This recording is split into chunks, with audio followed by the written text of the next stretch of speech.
We have ourselves a brand new season of the Go Battle League kicking off today, and I wanted to take some time and give you a couple of tips for how you could succeed in the Go Battle League. Now, a lot of players will have different goals and different desires with the Go Battle League, but this is kind of like a general guide on some of the best practices that I see a lot of players not necessarily utilize when they go into the Go Battle League. And of course, I myself am not a top PvPer, and I may be the least qualified to share some tips on Pokemon Go's PvP battle system, but really there's a couple of things that I normally do to get some success in the Go Battle League, even though for the most part I'm only doing it for Stardust and rare candies, but yeah. Anyway, I hope you find this video to be helpful. Let's roll the intro and get right into it.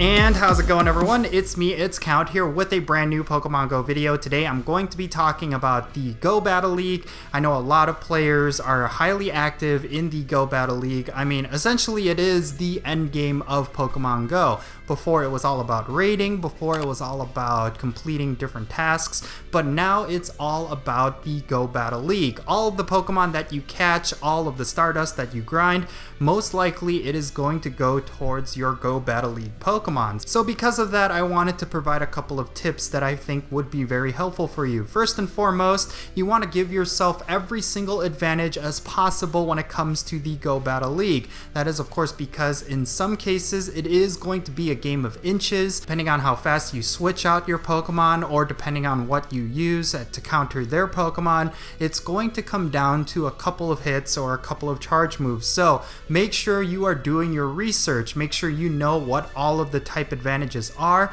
This is the most essential thing that you need to have going into the Go Battle League. If you go into the Go Battle League with very little knowledge of what moves certain Pokemon have, or if you are unaware of certain type advantages and you make a very bad switch, like, all of these will factor into whether or not you have a losing record or a winning record. So it's very important you do your research. But of course, the very nice thing about the Go Battle League is that you could learn a lot of these things on the fly as you play through the Go Battle League. As you're going up against certain matchups, as you're going up against certain Pokemon, you will familiarize yourself with what moves are frequently used and what type advantages you can have or what type advantages your opponents can have. But to save yourself a couple of those losses early on, I would highly suggest you do a lot of research going into type advantages and what movesets certain Pokemon have. Next up, we got to talk about the lag that is frequently a problem in the Go Battle League. There are certain things that you can do to minimize the lag in Go Battle League. For example, you could reset your phone quite often.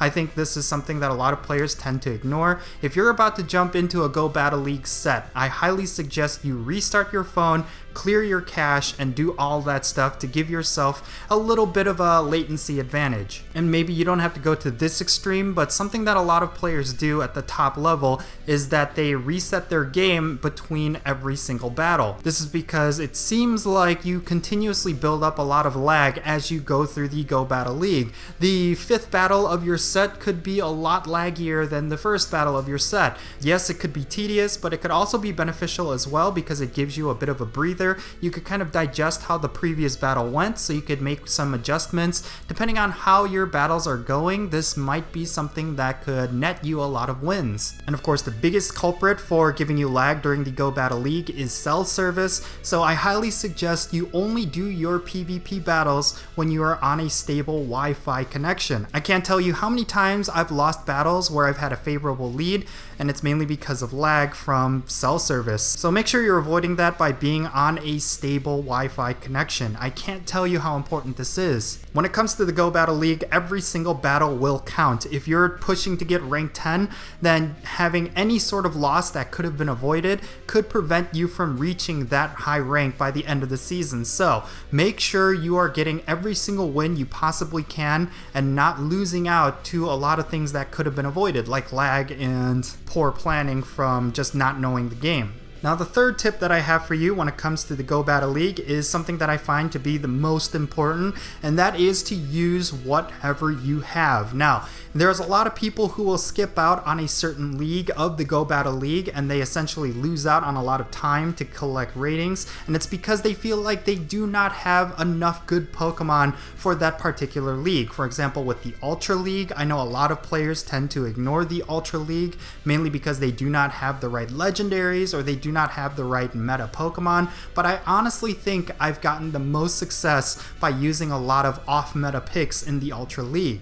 Of course, I have a lot of meta-relevant picks as well, but I utilize those as a base, and then I throw in some things that may be off base. And it's mainly because I do not have a lot of meta Pokemon in some of the leagues, so I utilize what I have, and it throws players off. Like for example, in the Ultra League, I use a Registeel and a Blastoise, and I think with Blastoise, that always throws a curveball to a lot of players. Even if they throw out a counter pick like Venusaur, because Blastoise is a lot tankier than Pokemon like Swampert, it will be able to survive at least one Frenzy Plant, and upon doing so, I could throw down an Ice Beam and one-shot or two-shot their Venusaur. So there's a lot of different merits of using Pokemon that's already available to you rather than just waiting out for those meta-relevant Pokemon. Again, I think the best thing you could do for yourself is take a good hard look at your collection. Don't even worry about IVs, just see what Pokemon could lead to you getting a lot of good success. Don't catch yourself waiting for meta-relevant Pokemon because generally they are going to be hard to come by,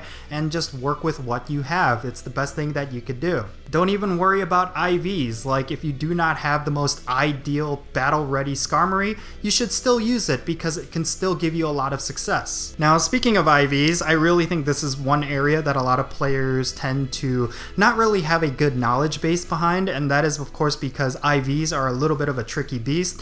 But when it comes to PvP IVs, I think it's very important that you know what the best IVs are for PvP Pokemon. And even if the Pokemon is not meta relevant, you should still hold on to it and you should still dedicate a lot of resources to it, because there's never going to be a time where you possibly might not use that Pokemon. Like for example, Mega Beedrill, that may not necessarily be that relevant right now in the Great League meta, but there may come a time where it will be useful and people will be looking to have those in their arsenal. So you really don't know how the meta is going to shift. It's constantly changing on a weekly basis, and you want to make sure you have Pokemon in your arsenal that you could bust out at any time. But like I said in the previous tip, IVs tend to not necessarily matter as much as type coverage. So even if you do not have the absolute best IVs for certain Pokemon, well, you should still be using certain Pokemon in certain cases. So do keep that in mind. And finally, I really want to emphasize this, but be prepared as much as possible for future leagues. For example, for the Master League, you should be thinking about what you are going to be using now while the Great League is going on, or the same thing for the Ultra League.